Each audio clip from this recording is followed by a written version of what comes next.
ಭಗಂಡೇಶ್ವರ ದೇವಸ್ಥಾನದಲ್ಲಿ ಸಾಮಾನ್ಯವಾಗಿ ಬೇಜಾರಾಗ್ಬೋದು, ಆದ್ರೆ ಶಾಸ್ತ್ರೀಯವಾಗಿ ಹೂವನ್ನ ಕೊಂಡುಕೊಂಡು ಪೂಜೆ ಮಾಡೋದು ಅಂತಿಲ್ಲ. ನಾವು ಬೆಳೆದ ಹೂವ ಪೂಜೆ ಮಾಡೋದೇ ಶ್ರೇಷ್ಠ.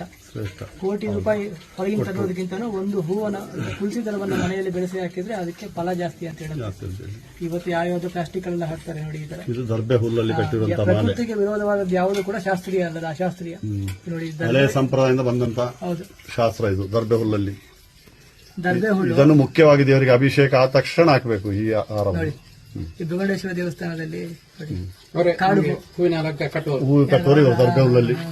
ಬೇರೆ ನೀವು ಬಾಳೆ ಕೊಡಿ ನೂಲು ಕೊಡಿ ಅವ್ರಿಗೆ ಗೊತ್ತಿಲ್ಲ. ದರ್ಬೆ ಕೊಡಿ 10 ನಿಮಿಷದಲ್ಲಿ ಮಾಡಿ ಕೊಡ್ತಾರೆ ಟ್ರರ್ ಅಂತ ಮಾಡಿಕೊಂಡು. ಹಿಂಗಾರ, ಅದು ಅಡಿಕೆ ಹಿಂಗಾರ. ಎಷ್ಟು ಚೆನ್ನಾಗಿ ನೋಡಿ ನೆಕ್ಲೆಸ್ ಎಲ್ಲ ಕಟ್ಟಿದ್ದಾರೆ. ಬನ್ನಿ, ಸಾಧ್ಯ ಆದ್ರೆ ಒಂದು ಚಿಕ್ಕ ಗಿಡವನ್ನು ಬೆಳೆಸ್ಕೊಳ್ಳಿ. ಈ ದಾಸವಾಳವನ್ನು ಬೆಳೆಸಬಹುದು, ಯಾರಿಗೆ ಬೇಕಾದ್ರೆ ಬೆಳೆಸ. ಎಷ್ಟೋ ಹೂವು ಆಗ್ತದೆ. ಇದು ಗಿಡ ಒಂದು ಯಾವಾಗಲೂ ಹೂ ಇರುತ್ತೆ.